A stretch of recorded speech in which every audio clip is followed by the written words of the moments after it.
সোণাপুৰৰ পৰা মই জুবিন গাৰ্গে কৈছো, ছিংগাপুৰত কোন সেইকেইটা তাত নাই নহয়। মই এতিয়া খাৰঘুলি কাহিলীৰ পৰা কতোৱে নাই। মই এতিয়া সোণাপুৰ, মাথো সোণাপুৰ। সোণাপুৰে মোৰ শেষ ঘৰ, শেষ মঞ্চ। এতিয়াৰ পৰা গান নাগাওঁ আৰু মই মাথো শুনিম। স্পেচিয়েলি মই নাইট ছুপাৰ কেইখনক কৈছো, উজনিলৈ অহা যোৱা কৰোতে সোণাপুৰৰ এই ঠাইখিনিতে মায়াবিনীটো ডাঙৰকৈ বজাবি। ৰৈ থাকিম উজাগৰি ৰাতিৰ বুকুত। মই আগতেও কৈছিলো আৰু এতিয়াও কৈছো, মোৰ কোনো জাতি নাই, মোৰ কোনো ধৰ্ম নাই।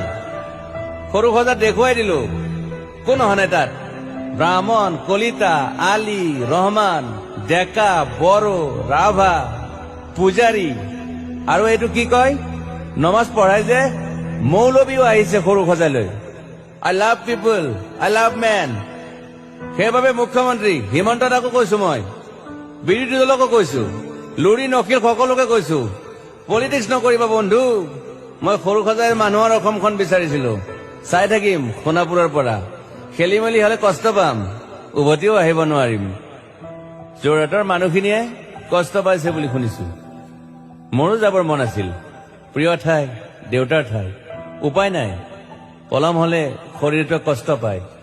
বাকী গৰিমা আৰু দেউতাই গুৱাহাটীতে থকাটো বিচাৰিলে। একো নাই, গুৱাহাটীলৈ আহিলে মাত দি যাব। সোণাপুৰতে থাকিম। আৰু এটা কথা, যোৰহাটত প্ৰতিমূৰ্তি এটা হব বুলি শুনিছো। গুচি যাম কেতিয়াবা। কেণ্টা কাকো খাতিৰ নকৰো। মায়াবিনী ৰাতি ধুমুহাৰ সতে। মাজুলীবাসীয়ে দুখ নকৰিব দেই। মনত পৰিলে গাই দিব মাজুলীৰ এজনী ছোৱালী। নিমাতী ঘাটলৈ যাব নোৱাৰিম আৰু। একো নাই, মোক প্ৰতিটো বসন্ততে পাব অসমবাসীয়ে।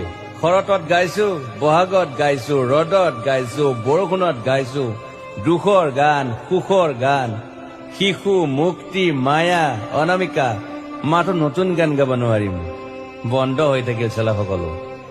এতিয়াৰ পৰা আৰু শুনিম শেষ মঞ্চখনৰ পৰা। সোণাপুৰেৰে পাৰ হৈ গলে গাই যাব কেতিয়াবা ধুমুহাৰ সতে।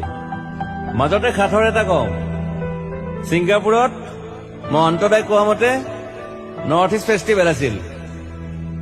মই আগতেও কৈছো, সাগৰ মোৰ প্ৰিয়। সিদ্ধাৰ্থ, শেখৰ, মই একেলগে সাগৰ গলো। পিছত গম পালো খেন্থা মই মৰি থাকিলো বোলে।